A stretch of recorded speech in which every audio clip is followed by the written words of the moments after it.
दोस्तों नमस्कार। मेरे चैनल पर आपका स्वागत है। दोस्तों आज हम अपने गांव आए हुए हैं और मैं जब गांव आया हुआ हूं तो मैं सोचा कि चलिए अपने बगीचे से बैठ कर के हम शिक्षकों से अपनी कुछ बातें करें। मैं जब रास्ते में आ रहा था तो बहुत सारे शिक्षक मिलते हैं, उसमें बहुत सारा कोटि का शिक्षक होते हैं। बिहार में तो अब इतने तरह के शिक्षक हैं जिनका शब्दों जिनको उंगली पर गिना जाए तो कम हो जाएगा उंगली। वेतनमान वाले पुराने शिक्षक, 34,540 वाले दूसरे शिक्षक, नियोजित शिक्षक, विशिष्ट शिक्षक, है ना। उसके बाद अतिथि शिक्षक, TR1 TR2, है ना। इतने शिक्षकों की कोटि हो गई है बिहार में। और बात हम कर रहे हैं आज नियोजित शिक्षक और विशिष्ट शिक्षक का। पहले सभी नियोजित शिक्षक ही थे, बाद में सक्षमता परीक्षा दे करके लाख समझाने, मनाने, आरजू विनती करने, हाथ जोड़ने के बावजूद भी हमारे बहुत सारे शिक्षक साथियों ने सक्षमता परीक्षा दिया और विशिष्ट शिक्षक वो बन गए। और अब जो स्थिति ये हो गई है कि विशिष्ट शिक्षक जब वो बन गए तो इतना मुश्किल हो रहा है कि उनको क्या होगा ये कहना भी मुश्किल हो रहा है। मैं विशिष्ट शिक्षकों पर अंगुली में नहीं उठा रहा हूँ, मैं हालात की बात कर रहा हूँ। अब अपने वेतन में लगभग 15,000 रुपया का चूना लगा के बैठे हैं। एक एक रुपया का मोहताज हो गए हैं विशिष्ट शिक्षक। समय से न वेतन मिल रहा है, न किसी तरह का उनका कोई काम हो रहा है, सारा काम पेंडिंग है। वो बेचारे विद्यालय में ठीक त्रिशंकु की भांति लटके हुए हैं। तो क्या विशिष्ट शिक्षक बनने का यही लाभ हो गया? नियोजित से विशिष्ट शिक्षक बने का विशेष शिक्षक कहिए ऐसे, तो क्या हो गया विशेष शिक्षक बनने से? क्या इसीलिए उन लोगों ने परीक्षा दिया था और संघर्ष किया इतना, पटना में सड़कों पर लाठियां खाई? लेकिन हमारे जो भी संघ के नेता लोग थे उन लोगों ने बहुत समझाया कि देखिए फॉर्म मत भरिए, परीक्षा मत दीजिए, नहीं तो बहुत कठिनाइयाँ होगी, आप लोग समझ नहीं रहे हैं सरकार के चाल को।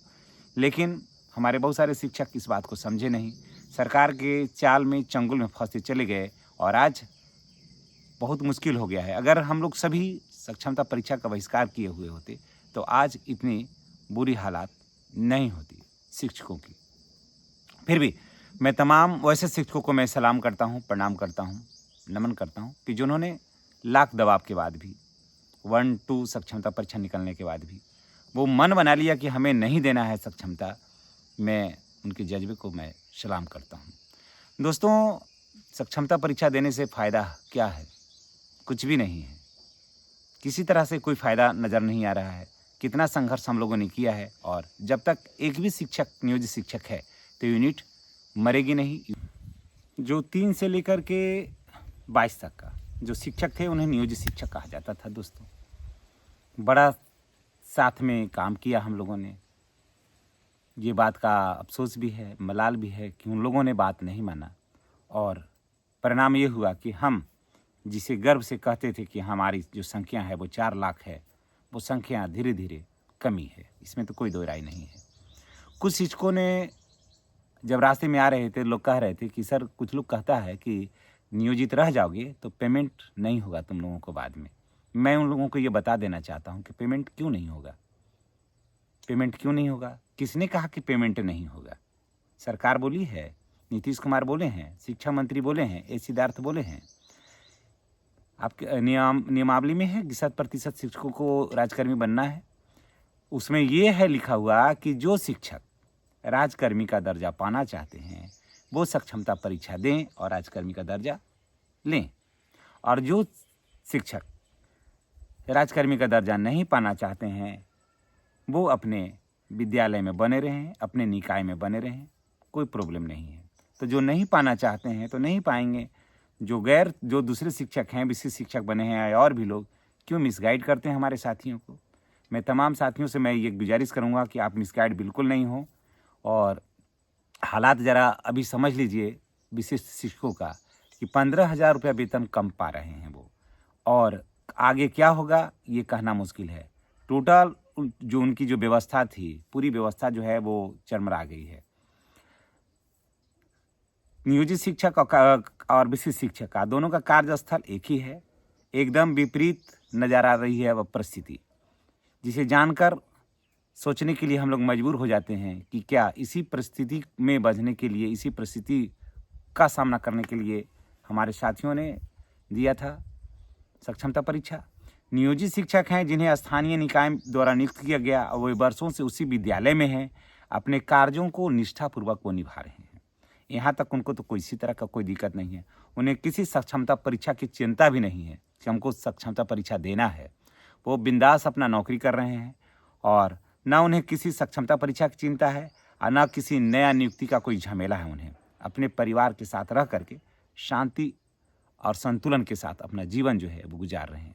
वही विशिष्ट शिक्षकों को देखिए हाल क्या है, ठीक वैसे ही है जैसे कोई अपना घर छोड़ करके दूसरे के घर में शरण लेता है। ठीक विशिष्ट शिक्षकों के साथ यही हो रहा है। वहीं दूसरी ओर विशिष्ट शिक्षक जो कई वर्षों के बाद सेवा जो दिया, ठीक है, प्रतीक्षा किया, राजकर्मी का दर्जा पाने के लिए संघर्ष किया, सक्षमता परीक्षा दिया और मिला क्या उनको? न वेतन में बढ़ोतरी मिली, न सीनियरिटी मिली, कुछ भी नहीं मिला। जहाँ थे वहाँ से नीचे घसक गए। ये ठीक वैसे ही हो गया जैसे लीडो में सांप और सीढ़ी का खेल चलता है। तो मैं तमाम नियोजित शिक्षक भाई बहनों से मैं गुजारिश करूंगा कि वो पछताइए मत। जो लोग दे के गए हैं उनको जाने दीजिए, हम लोग नहीं देंगे और कहीं कोई कठिनाई नहीं होगी, कहीं कोई दिक्कत नहीं होगी। और अब देखिए यही विडंबना है कि नियोजित शिक्षक को समाज और शासन की ओर से अपेक्षाकृत अधिक स्थिरता और सम्मान भी मिल रहा है। उनको लग रहा है कि यही जो शिक्षक हैं हमारे, जिन्होंने हमें पढ़ाया और हमारे बच्चों को पढ़ाया, बाकी शिक्षक रहेंगे कि जाएंगे। देखिए बीपीएससी वाले की तरफ से उनको ये बात का हो गया ना कि आज जो शिक्षक आए और साल 2 साल में भाग रहे हैं मेरे विद्यालय को छोड़ करके। उन्होंने भरोसा किया था कि बाहर से शिक्षक आएंगे, बीपीएससी के माध्यम से आएंगे तो वो बच्चों को पढ़ाएंगे, ये बहुत सारी बातें हुई थी। लेकिन क्या हो गया, सारे लोग भागने के पर तुले हुए हैं। लेकिन वही लोग कह रहे हैं कि यही जो शिक्षक हैं जो हर परिस्थिति में को झेल करके विद्यालय में जो ताला लगा हुआ था उसको खोल करके आज भी स्थिरता के साथ पढ़ा रहे हैं और गांव के बच्चों को संवार रहे हैं। अब तो जितने जो परसेंटेज जो नियोजित शिक्षक हैं वो पहले उन बच्चों को पढ़ाया जिसके बच्चे आज विद्यालय में आ रहे हैं। वो टोला सेवक जो 2010 में आए और उसके बाद जो पढ़ाए उनके बच्चों को आज पढ़ा रहे हैं। तो ये ज़्यादा मान सम्मान के साथ रह रहे हैं, जबकि विशिष्ट शिक्षक अस्थिरता, तनाव के शिकार हो रहे हैं, अनदेखा शिकार हो रहे हैं, उनको पता ही नहीं चल रहा है।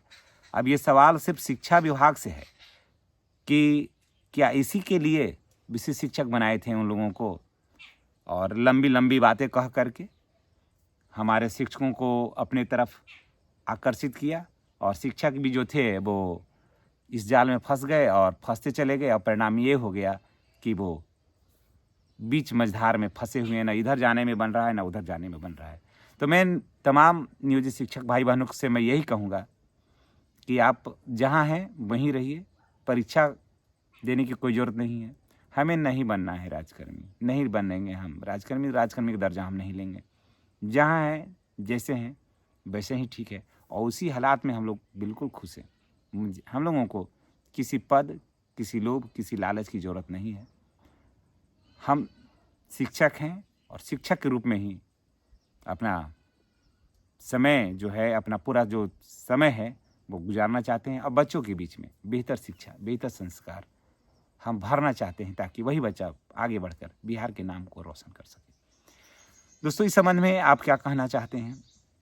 और मैं ये भी कहूँगा कि आप नियोजित हैं तो नियोजित ही रहिए, सबसे बेहतर है, सबसे परफेक्ट है नियोजित शिक्षक, इसमें कोई दो राय नहीं है, कोई किंतु कोई परंतु नहीं।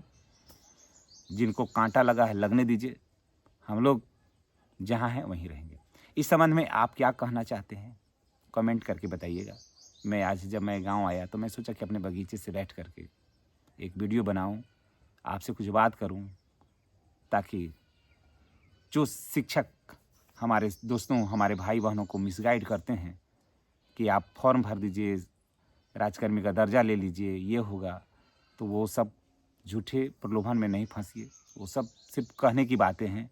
नहीं तो आप साल भर से देख रहे हैं कि स्थिति क्या है, वेतन के लिए कितना कठिनाइयों का सामना करना पड़ रहा है। सरकार पहले से तो अभ्यास करके आती नहीं है, दुनिया भर का नियम कानून लेकर के आती है और उसमें लोग फंस जाते हैं और कठिनाई का सामना हमारे शिक्षक साथियों को करना पड़ता है। तो ऐसा समस्या हम क्यों क्रिएट करें, अपने आप को उस समस्या में आप क्यों ढकेलें, क्योंकि हम एक बुद्धिजीवी वर्ग हैं, हमें आगे और पीछे सारा कुछ सोच करके चलना है, क्योंकि नियोजित हैं तो हमारा हर प्रोग्राम जो है, हर कार्य जो है ना, वो सुनियोजित होना चाहिए। इसलिए आप धैर्य के साथ रहिए, धैर्य ही आपको सारी कठिनाइयों को, मार्ग को प्रशस्त करेगा। इन्हीं बातों के साथ हम आपसे विदा लेते हैं। नेक्स्ट वीडियो में हमारी आपकी पुनः मुलाकात होगी। मैं अपने घर से आपको धन्यवाद देना चाहता हूँ कि आप वीडियो को देख रहे हैं। मैं विदा लेना नहीं चाहता हूँ, ना विदा देना चाहता हूँ, क्योंकि ये मेरी मातृभूमि है। देखिए संजोग देखिए, लेकिन घर में कोई नहीं है। हम आए हैं अपने बेटे के साथ, वो उधर है, अपना कुछ सामान जो है वो ढूंढ रहा है, लेकिन कोई नहीं है, पूरा घर खाली है और हम बगीचे में बैठे हैं चिड़ियों के कोलाहल के बीच में। आपसे बात हो रही है और इन्हीं बातों के साथ हम आपसे विदा लेते हैं। आपसे बात करके बहुत अच्छा लगा है, बहुत सुकून, बहुत शांति मिली है अपने घर में। और नेक्स्ट वीडियो में हमारी आपकी पुनः मुलाकात होगी। आप अपने स्वास्थ्य का ख्याल रखें और हम नियोजित हैं, नियोजित थे और नियोजित ही रहेंगे। धन्यवाद।